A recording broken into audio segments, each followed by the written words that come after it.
Okay, so let's go to Genesis 25. Genesis 25. And we're talking about the law of trade-offs today. And so the subtitle for this one is You Have to Give Up to Go Up. And how many of you got to read the chapter this week? Did it this morning. Nice. Yeah. Okay, did this morning, nice. Okay, so the law of trade-offs. I almost kind of view this like in a little bit of a way as like the law of sacrifice. You have to give up something to gain something. A little bit. He calls it trade-offs. However you want to view that. So, okay, so let's pray, and then we will jump into this. Brother Gene, could you open us up in prayer? Yeah, Lord, we just want to thank you for this day, dear God. Thank you for our church, Lord. Thank you for everybody that's in our church, Lord. Thank you for this time where we get to get together and learn. Help us, Lord, to apply what we learn, and just help us to be better leaders, better Christians, better husbands, fathers, wives. And just bless this time together, Lord. I pray that you bless Pastor while he's gone. Bless Nathan. Give him wisdom as he leads us today. We ask this in Jesus' name. Amen. Okay, so Genesis 25, and we'll start verse number 27. Jonathan will read verse 27. We'll just go around the table to the end of the chapter. Yeah, just one verse. And the boys grew, and Esau was a cunning hunter, a man of the field, and Jacob was a plain man dwelling in the tents. And Isaac loved Esau because he did eat of his venison, but Rebekah loved Jacob. And Jacob saw pottage, and Esau came from the field, and he was faint. And Esau said to Jacob, Feed me, I pray thee, with the same red pottage, for I am faint. Therefore his name was called Edom. And Jacob said, Sell me this day thy birthright. And Esau said, Behold, I am at the point to die, and what profit shall this birthright do to me? And Jacob said, Swear to me this day. And he swore unto him, and he sold his birthright unto Jacob. Then Jacob gave Esau bread and pottage of lentils, and he did eat and drink and rose up and went his way. Thus Esau despised his birthright. Okay, so somebody put this story into your own words. What happened here?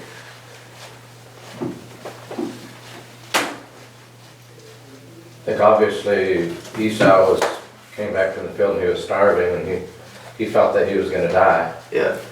And Jacob thought he'd take advantage of the situation, said, well, some of your birthright, I'll give you food. And Esau said, well, better to do it than die. Yeah. But it's basically what happened. Yeah, he kind of traded the immediate benefit for future benefits that he would have gotten, and if he would have just made his own meal, or maybe asked his mom or somebody, if you have any leftovers from the night before or something. I know they didn't have refrigerators and stuff back then, but he definitely makes a trade-off. He says, I need this right now, and I can't wait for the future. So talking about the law of trade-offs, you have to give up to go up. And here's a negative example of somebody wanting something so bad that they made a bad decision, they made a bad trade-off. Can you guys think of any good trade-offs in the scriptures? Any good trade-offs that people made? They gave up something to gain something better.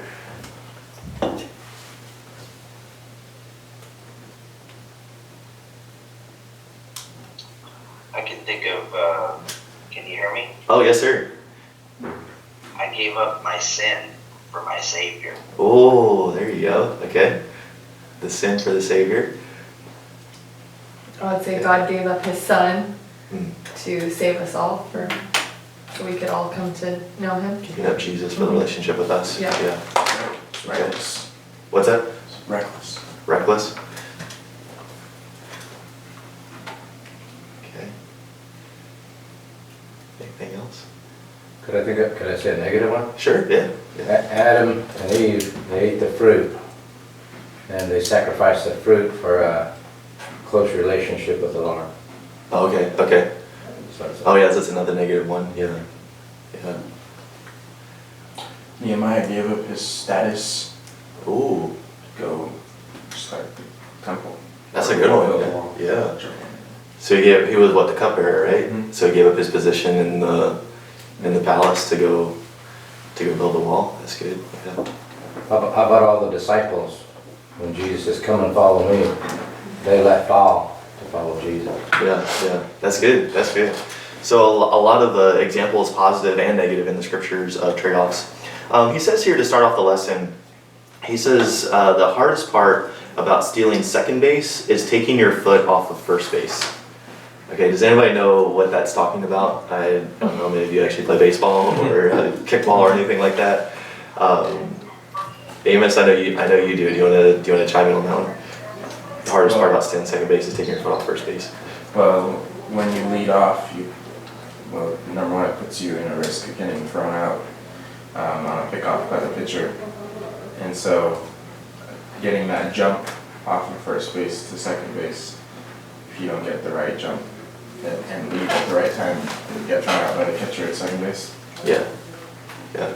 I remember playing baseball, and we would have these practices where the coach would teach us how to take, because you have the base here, and you wanted to take about a 3-step lead away from the base so you could have a head start going to second base when the ball was hit.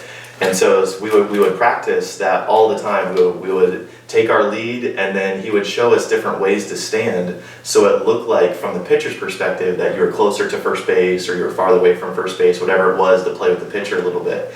So you were trading the security of first base for the benefit of getting that head start to go into second base. So we're talking about here the law of trade-offs. How are we going to give up something to gain something? Okay, so first of all, the next step. Letter A says, what will it take for you to go to the next level in your potential? In your potential. And what is potential?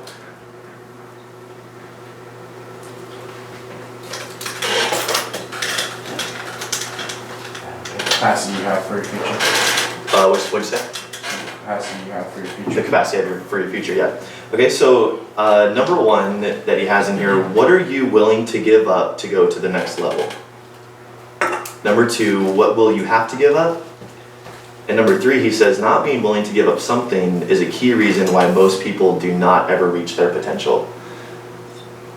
Think about all of us here at this table. We had to give up something to be able to serve here at the church, right? Whether it's time with family, time with your business, your previous job, your past job at that church, me coming out from Maryland, all of us gave up something. All of you all of you that are married, you gave up every other human being in the world and said, I'm going to pick this one person. That's a good trade-off, right? To be able to marry that one person. But in order for us to reach our potential, we have to give up something. So what are some other things that you've given up so far in your life to get to the place where you're at right now? I know I kind of mentioned a few, but maybe specifically in your life. Giving up friends, certain friends that you used to hang around with and that you were really close with, to that weren't doing right, and then just having that friendship that you had for such a long time to get better friendships. Giving up friends, yeah. Friends that were dragging you down to get better friends, yeah. Okay.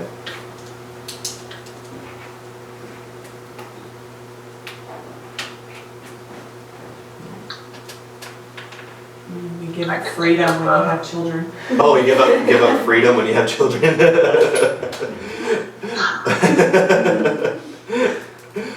Yes, Pastor. Oh, I think of just giving up a lot of fun time, play time, or study time, and just putting in the hours early in the morning or late at night, so that when it's time to excel, it makes a big difference. So when you think about being younger, everybody's out having a good time and playing and eating it up, and just being disciplined. It doesn't look, you don't see the results right away, but year after year, it turns into 5 years, and it turns into 10 years. Before you know it, you're in a much better place in life because of you willing to do the stuff that others are unwilling to do, because they want to play all day and play all night, spend all day and spend all night, when if you want to advance, trading that fun and that enjoyment and for sacrificing now so that we can have an enjoyable future later, and go, it's a good trade-off and I can see the rewards of it now, you know, after many years, so it's a blessing. Kind of like that, when you were talking, remind me of that Dave Ramsey quote, it says, live like no one else now, so that later you can live and give like no one else, sacrificing the immediate benefit for the future benefit. Okay, so number 2, let's move on to the truth about trade-offs. Letter A says, trade-offs are available to us throughout our lives. Trade-offs are available to us throughout our lives. You guys don't have these ones in your notes, but if you want to write these down, these are really good. Unsuccessful people make bad trade-offs. Average people make few trade-offs. And successful people make good trade-offs. So looking at the story of Jacob and Esau, you see Jacob is dramatically blessed by God later, and he was very deceptive when he got the birthright, but he did a trade-off though. He traded his bowl of soup for that birthright. Obviously it was probably not the right way to do it, but he got it. He made a trade-off for that. Does anybody remember the story of the man that John Maxwell talked about in the book, who was the owner of Godfather's Pizza? Mm-hmm. Remember his name? Herman Cain, yeah. I didn't realize like he's been like nominated by President Trump to be like in the Federal Reserve, and like he's like really a valued person. I didn't know that about him. But what was the story? What was his story? Anybody remember? Those of you that read the book, how did he get to Godfather's Pizza? Hi, Mr. Shaw. Was he the one who like left his position to just go like work at a fast food place? Yeah, Was that the other story? I think he started out with Pillsbury. I think it was, and then he made it to vice president of Pillsbury, but he wanted to become president, I think, of a company. So then he was 36, and he went to be a Burger flipper, yeah. And he was doing the broiler and all that stuff, and then he made his way all the way up into the Burger King chain, and then I think once he got to the top of the Burger King chain, that's when he got the opportunity to go to Godfather's and took that pizza chain to a whole other level. So really interesting story. But he had to make. I mean, can you imagine going from vice president of Pillsbury down to the lowest worker in Burger King, of being the guy at the counter, flipping the burgers, taking the money? Like, that must have been so humiliating, I feel like, to do something like that. Like, I don't know, that just seems crazy. It'd be like Brother Gene, a successful businessman, going and being janitor down at the local, public school or something. That'd be so odd. But that's what he chose to do, because he had a goal, he had a vision for himself, and he was willing to make that trade-off. How many of you guys would say that you'd be willing to go lower, way lower than you are right now, to go to the top?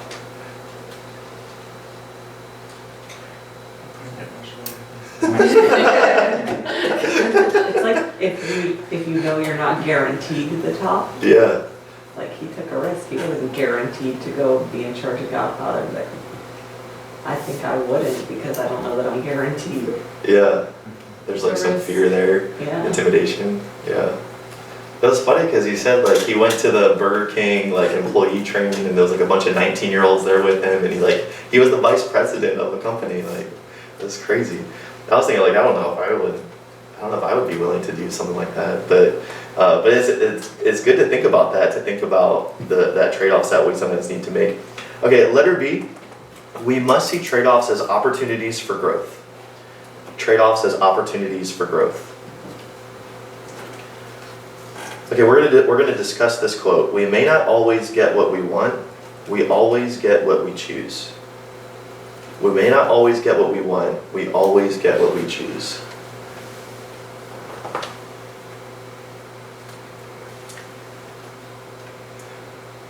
Maybe we should put it this way. What are some things you wanted that you didn't get because you didn't make the choice to get what you wanted? Maybe I made that more confusing. I think also the latter part of that quote could be a mindset. Like, you're going to choose how you're going to handle this particular stage of life or whatever, like you'll get, if you choose joy, even though your situation might suck, then you're going to still, you'll get what you choose. And so if you choose to be miserable, you're going to be miserable. So I feel like you can kind of put it in like a mental, it may not be tangible, but it might be emotional or mental. Right. This So isn't, that emotion that you want, but you're not choosing that emotion. Right. Yeah. it doesn't matter like how much you want something if you don't make the correct decisions to reach that. So that's the problem a lot of like this generation faces is since I'm not making the right decisions to make the money that I want the government to raise my money, you know, and give me more money. So I don't, because I'm not making the right choices. So I can want, you know, a nice house and I can want all that, but if I don't make, but usually people choose the easier route instead of the route it actually takes to get what they want. Mhm. Yeah. I've always wanted to dunk a basketball since I was in like 10th grade, but I've never made the choices to actually dunk a basketball, so I haven't ever been able to dunk a basketball. I've wanted to do it for like 10 years now, but I've never been able to do it because I didn't make the choices. I didn't do the workouts that I needed to be done because I had to work out a ton to be able to do that. 5'9" person. Nancy, did you have a thought? I wasn't sure if you raised your hand or no. Okay.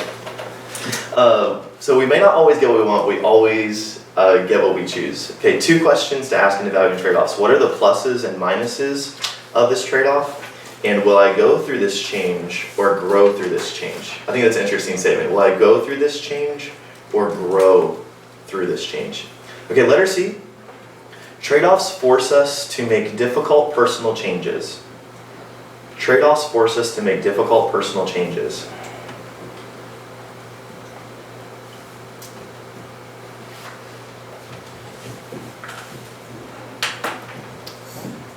When you guys got married, did you have to make any difficult personal changes? No.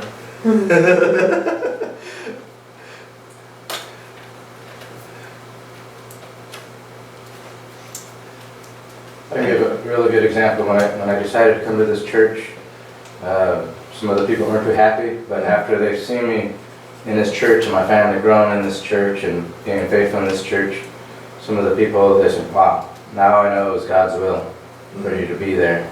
And just everything totally changed, but we knew that we needed to be here. This is where God wanted us. And after it took a couple of years, but you know, people realized that, yeah, I think we made a good decision. Yeah. And I know I did too. Absolutely, yeah. Anybody else some difficult personal changes you had to make when you traded for something? Just thinking, Mrs. Dayton, about your move. Or your No, brother's I feel church. like I use it as. That comes up often, yeah. It does. It came to my mind, but I was like, I've Yeah. never used that. Yeah. Yeah. Yeah. Okay, so we'll discuss this quote here that Mr. Maxwell says. He says, when you want something you have never had, you have to do something you have never done. What does that mean?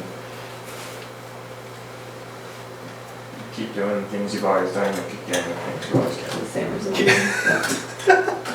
Thank you, Pastor, I appreciate that. He's got a background now of a guy dunking a basketball. That's awesome. Is he 5'9"? I'm not sure who that is. Celtics player looks like. When you want something you've never had, you have to do something you've never done. What's that?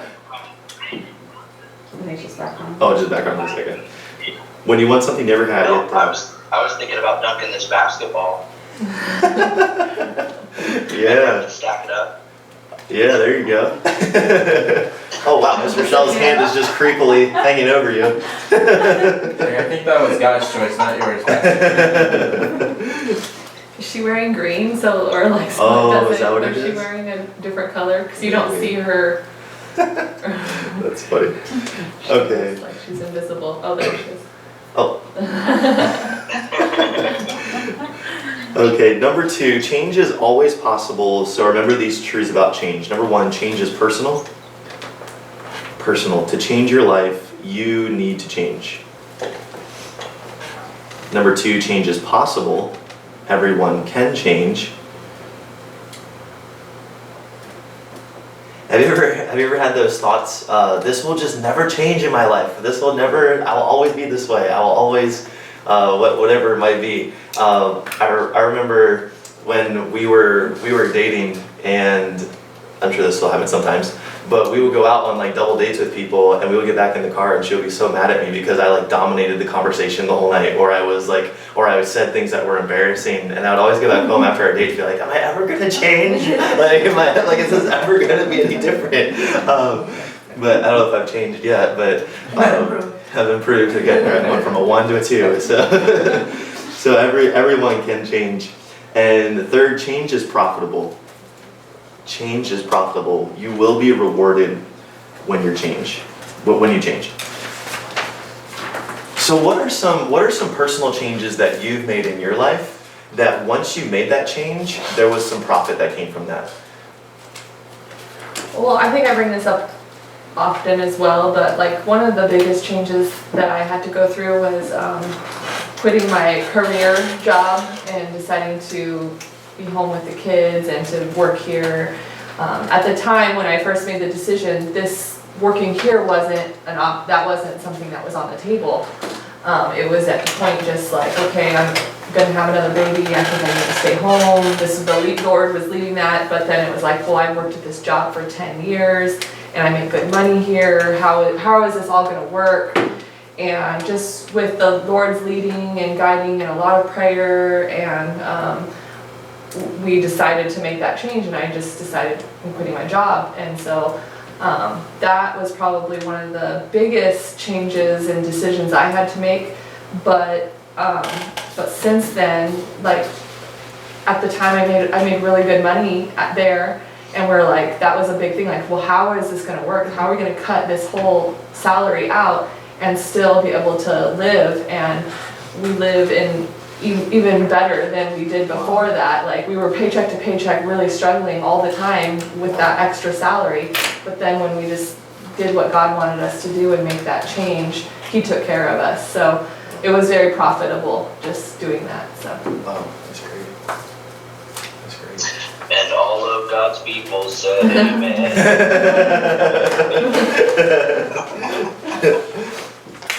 Somebody else, a personal change that you made that made you more profitable? Well, I mean, after I had Luke, I was like, I gotta get this weight off. So I made changes in my diet and started exercising, and I got the results that I wanted out of it. Wow.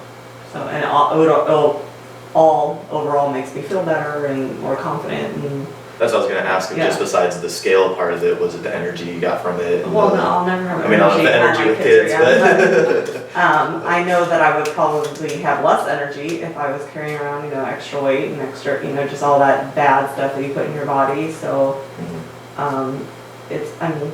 overall, it's good just to keep yourself healthy. That's great. Yeah, that's great. Okay, so let's number 3 here. You guys don't have these ones, but consider these 3 truths about the time of change. Changing when you have to gives you a win. Changing after you had to leads to a loss, and refusing change is death to your potential. Okay, so think about in our church setting, when we change things, we make changes like about the 2 services. We're changing to 2 services so we can get more people in. Like that's a big win. But if we waited to make that change, and like 5 years from now, because we were like scared of what people are going to think or something, then we're going to lose people because people can't come into the service and hear the preaching and all that.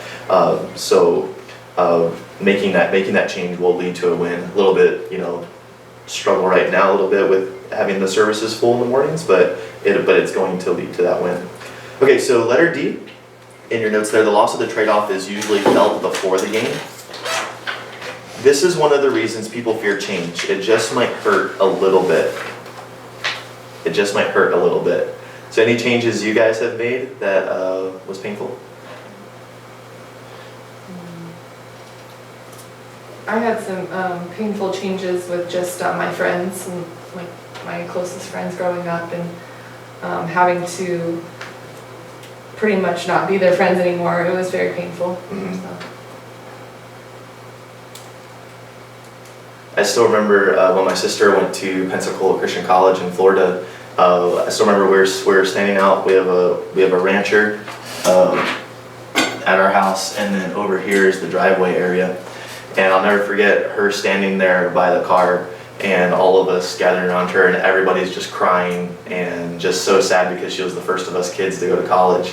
And all of us were just crying, we're just bawling, and I'll never forget like hugging her and all that, seeing my brother crying and all that. And it was a big change for our family, and our family has never been the same since. Like, we've never all lived together at the same time. We've never, like, it was a big change, and it hurt. And it hurt our family, but it was a change that was definitely for the good in her life, and for the change in her life. So pain sometimes comes with the change. Letter E. Oh yeah, sorry, go ahead. When my siblings left, I had to do more dishes. Yeah, me too. That was the pain. The dishes and the laundry. Okay, letter E. Most trade-offs can be made at any time. Most trade-offs can be made at any time. Trade-offs such as better health, better habits, more education can be done along the way. And I think we talked about this last week. We talked about one thing that we were going to do, or maybe 2 weeks ago, one thing that we're going to do every day to make a difference. I think it was about was it last week? And I think we all wrote down something that we're going to do. I think we talked about journaling or like getting time alone for prayer, different things like that. So they can be made at any time. It's just the decision to make that change, every day. Letter F, a few trade-offs come only once. A few trade-offs come only once. And I think this is kind of like the big stuff that we've been talking about, the changing of churches, the changing of career, the changing of church, the changing of friends, the changing of country, all the changing of country, all of those things. Some of those big changes, they come only once. Letter G, the higher you climb, the tougher the trade-offs. The higher you climb, the tougher the trade-offs. He says here, many people stop growing because they've reached a height for which they're no longer willing to work to get higher.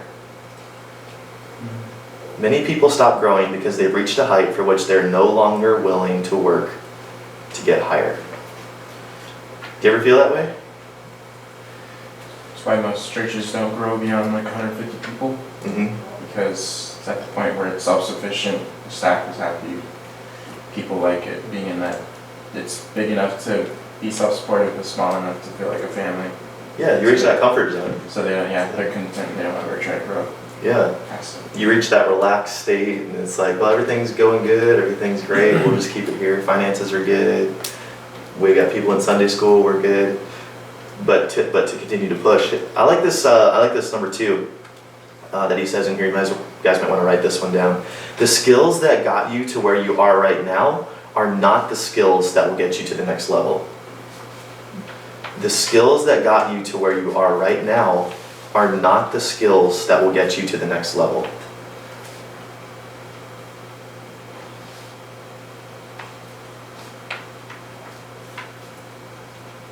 I've been thinking a lot about this one because we had a really nice first year of marriage. It was a blessing. It was awesome. We still have a few more days left in it. It was great, but whatever we did in our marriage this last year, we have to grow in that because we're going to face the next set of challenges. We're going to face the next set of opportunities and things in our lives that, like, sure, whatever I did last year, it worked and I can still build on that, but I have to grow. I have to grow in that area. I was thinking about Mrs. Dayton on the piano, like you're trying to grow in your skills on the piano because you're really good at the piano, but you want to get better. You want to go to that next level. Somebody else, what are some skills that you have right now that you've been skilled with, but you know that you've got to take that skill up a level? You gotta get some training or seek some counsel or whatever it might be to go to that next level. Where do you think? What's a skill you think in your life right now you kind of need to go to the next level in? I personally think like with the flute, I'm just kind of staying at the same thing, not really trying to get better. And so I think I could put more effort, maybe actually get somebody to try to teach me and get some lessons, and I could get better at it. Okay, so the flute, okay. I don't know if this falls as a skill, but just like being a mom, you know, I feel like I'm pretty organized and I've got things pretty, you know, got rules and all this stuff for my kids. But I recently, some friends of mine are part of this mom group that are studying this book about being a mom and what God's plan is for us and blah, blah, blah. And so that's something that I'm gonna start attending because it's gonna help me grow as a mom. I have to cut more time out of my schedule to be able to make it happen. But I know that it's a tool that will help me be a better mom. So I never want to stop growing in that area. Yeah, I was thinking, can you hear me? Yes, sir. I was just thinking as, just as a ministry leader, as a pastor, getting better at seeking the welfare of individual people and families inside the church family. And the inspiration I'm speaking in my heart is Mordecai. He, at the end of that book of Esther, he sought the welfare of the children of Israel, and that's really been marinating my heart, thinking, how can I get better as a pastor, ministry leader, to seek the welfare of the whole flock and specific families and lift them up. And so developing in that skill set of lifting up others pastorally. That's really good. That's really good. Somebody else, a skill that you have right now, you know you need to take to the next level?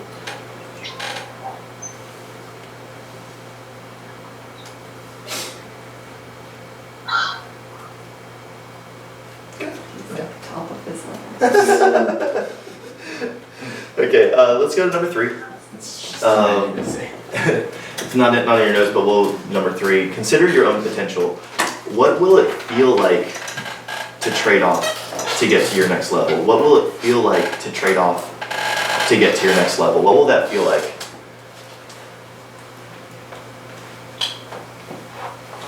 Fearful? Fearful? I think of pain. Pain. A lot of pain.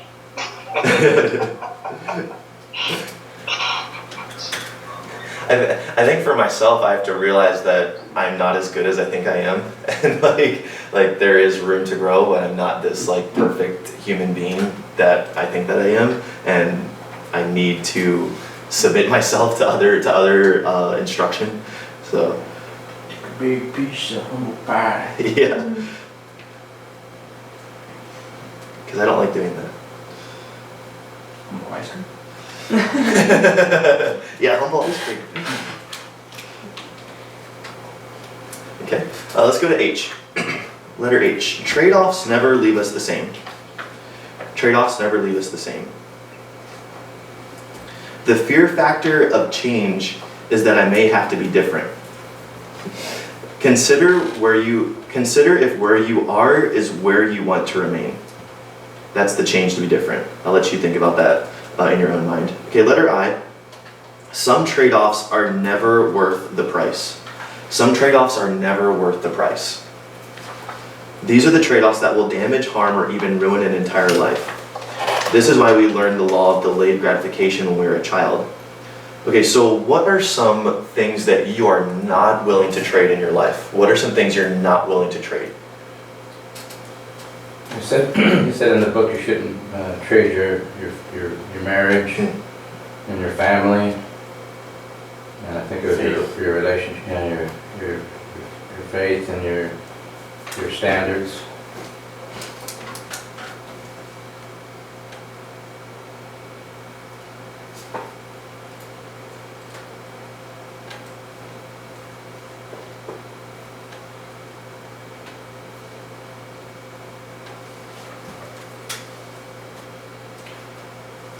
Yeah, what we believe, our doctrine. Like, think about it, if pastor was changing doctrine every Sunday, we would be like, oh, well, I'm out of here. Like, that's something that we're not willing to trade on. If my wife decided to trade me in for the Rock or something, then that would be, I'd be out. So that would be good. I can't compare to the Rock, so. I'll trade for the Rock. Okay, so that was learning it. Some trade-offs that are never worth the price. We're gonna go to live it now. Number 3, trade-offs worth making. Letter A, financial security for potential tomorrow. Financial security for potential tomorrow. These are trade-offs that are worth making.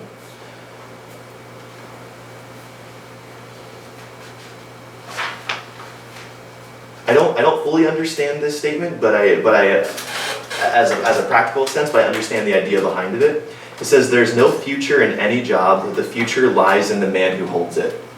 There's no future in any job, the future lies in the man who holds it. What does that mean? I think it means that your future is in your own hands. It's not necessarily in your job, but in your decision making that creates the value of that job for you. Because the moment you decide that you're not going to do it anymore, or there's not good, then that opportunity is gone. So I think the marketing behind that is to develop your mindset, develop your heart, and use your ability to choose to continue to grow and trade for better things, for growth, and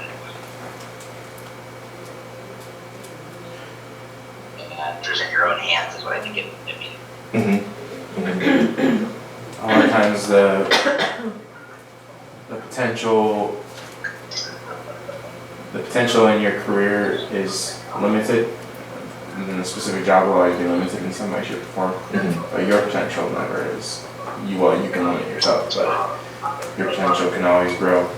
That's why you have people that, like, okay, so like a lot of like millionaires or whatnot, even billionaires, like they didn't finish college or they didn't finish education or stuff like that, but they found the potential within themselves to overexceed, the title, to overexceed the degree, because the potential was in them and it wasn't necessarily in the job.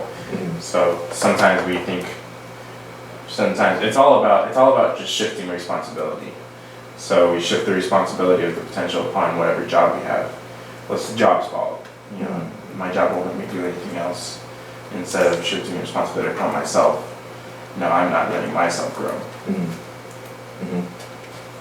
I think the other thing too is as far as the business world, you got companies, they're here one day, they're really strong, they look really powerful, and people think they're invincible. Next thing you know, they're out of business. And then those employees got to go somewhere else. But I've seen companies come and go, trucking industry, truck jobs come and go, and even manufactured home sales. Companies be here a little while, then they're gone. But if you have your skill, you could take your skill anywhere and get right back to work. Amen. I like that a lot. That's good. I think of Joseph, no matter where you put him, he was blessed everywhere he went. And I couldn't agree with you more, Gene. Fantastic thought. I'm thinking this week we're closing on the refinance of our house, and we're taking money out of it, which we could just stay in the same place and have our house paid off in 10 years, but we're gonna step out by faith and try to use the money in our home to make more money for the potential for tomorrow or for the future. And so it's kind of scary, because if we don't make the right decisions, or if things don't go the way that we planned, it could be a risk doing that and just staying the same and just keeping our loan the same, and we'd have our house paid off in 10 years, but we wouldn't be in a better place, I guess, than what we could be by making these decisions. So that's just something I'm trading off right now, and we're just praying that the Lord will guide us and bless us through this. That's good. All right, good input there. Letter B, giving up immediate gratification for personal growth. Giving up immediate gratification for personal growth.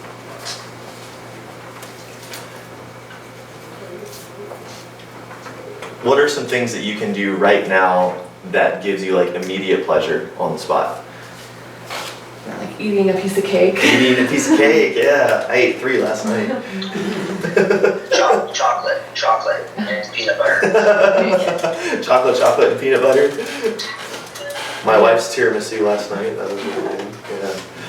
Last week, I chose to not get up early, and I'm like, well, I'll still do my devotion, but trying to do my devotion with my kids talking at me did not, I still got it done, but it wasn't as fulfilling. And so I made the decision this morning, like, gotta give up that extra sleep so that I can have that quiet time with the Lord, and it just makes my day so much better. So giving up that gratification of sleeping a little bit more helped me grow with my relationship with God. Yeah, that's good.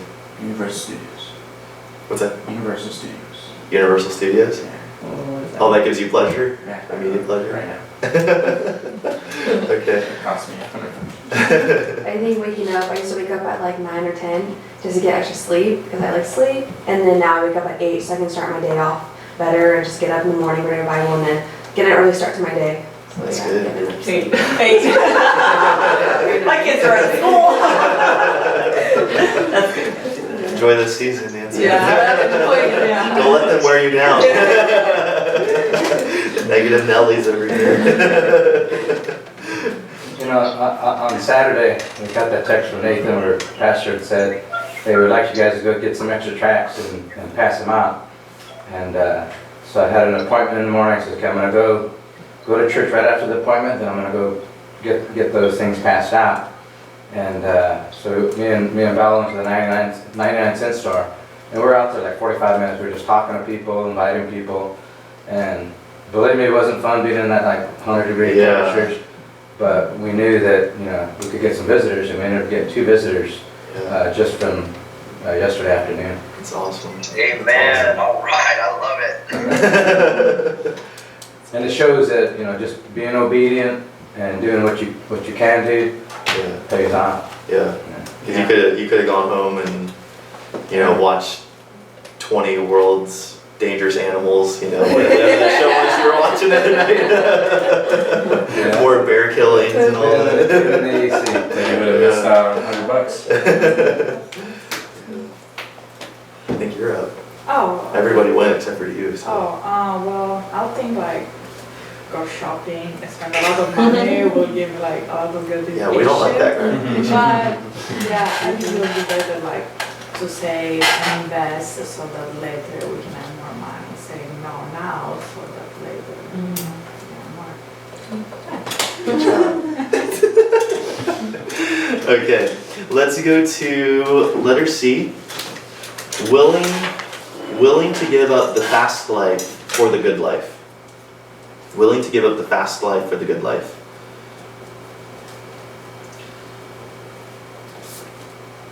Here's just some suggestions. He said to focus on your life. What can you delegate to others? Do what you do best. Drop the rest. Control your calendar, or someone else will. I think that's a big one. 4, do what you love. It'll give you more energy. 5, work with people you like, so your energy is not depleted. I like all you guys, so thank you. Okay. Letter D. Letter D, give up some security for significance. Give up some security for significance.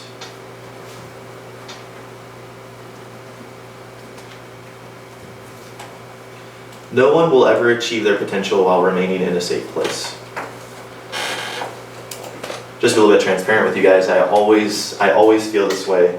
Not the significance part, but giving up security whenever I go to the public school, because those kids over there, like, I don't really know if they care that I'm there or not. Like, they don't really know who I am, but I just do my best to try to connect with them and talk to them. And I give up my personal security because, like, Pastor doesn't force me to go over there, but I do it because I want to. I want to show them that, like, we care about them and that they can know Jesus Christ as their Savior, and I want to become their friend. But teenagers are intimidating, so like they can be jerks and they can be rude and they can just completely ignore you and not acknowledge you when you talk to them. So this part kind of speaks to me a little bit because I had to exit my safe place and go to being very vulnerable with them and putting myself out there. So letter E. Letter E, willing to give up addition for multiplication. willing to give up addition for multiplication. I think in the book of Acts, like chapters 1 through 4, 1 through 5, something like that, it talked about how the Lord added to the church, the Lord added to the church, the Lord added to the church, the Lord added to the church. But then after like chapter 5, it talks about all about how the Lord multiplied. The Lord multiplied the churches in these cities. The Lord multiplied churches in this area. It went from addition to multiplication. And that is what we want to be happening in our church, is we want to go from adding people to multiplying people. And I think that's what discipleship is doing. It's multiplying people. We're taking people with us. Because it's awesome when people come into the church, but then when we bring them along with us, like, man, that is a big deal. Number 1 he has in here is be willing to lead others who will lead, not just followers who will follow. Seek partnerships and collaboration. Number 3, share, don't hoard your resources.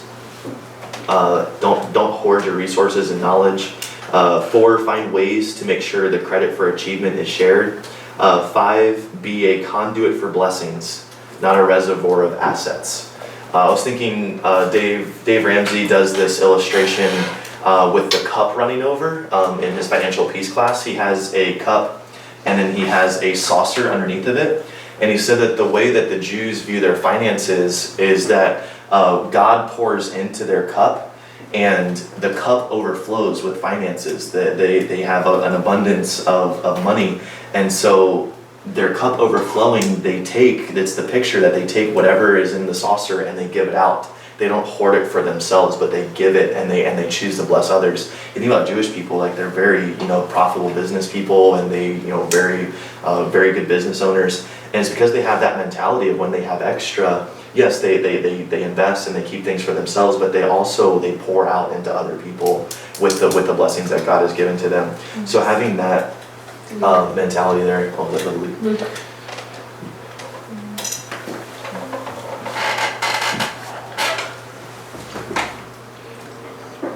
Just dropping the barbecue back off. Oh, awesome. Okay. The gate's locked. Let me just put it by it for now. Perfect. Yeah, that's great. Yeah. Okay, Thank you. cool. Thank you. Have a good day.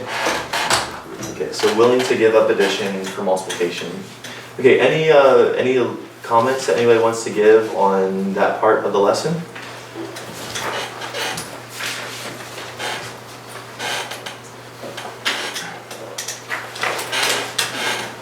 Did anybody learn anything specific from this lesson, either in your reading or just now?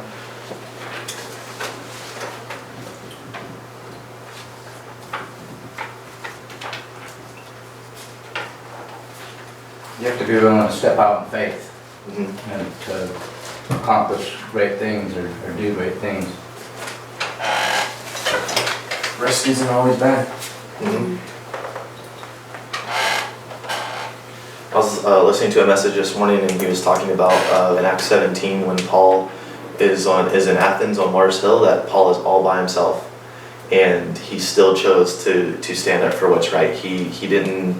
I think Timothy and some other guys were going back to another city, but Paul stayed there to preach the gospel, and he traded the social benefit of being with his friends, with being with his clique, to stay there and to preach the gospel. He made that trade-off, and we know that amazing message he gave on Mars Hill about the unknown God. And just thinking in our ministry that we're gonna have to make some trade-offs like that. We're gonna have to make some decisions like that to sacrifice that family time. I guess, were you with Bella or Alexa when you were passing out those things? So bringing her along with you, so that way it's not wasted time, but it's invested time into her and into the church. So okay, well, I hope that lesson helps you guys.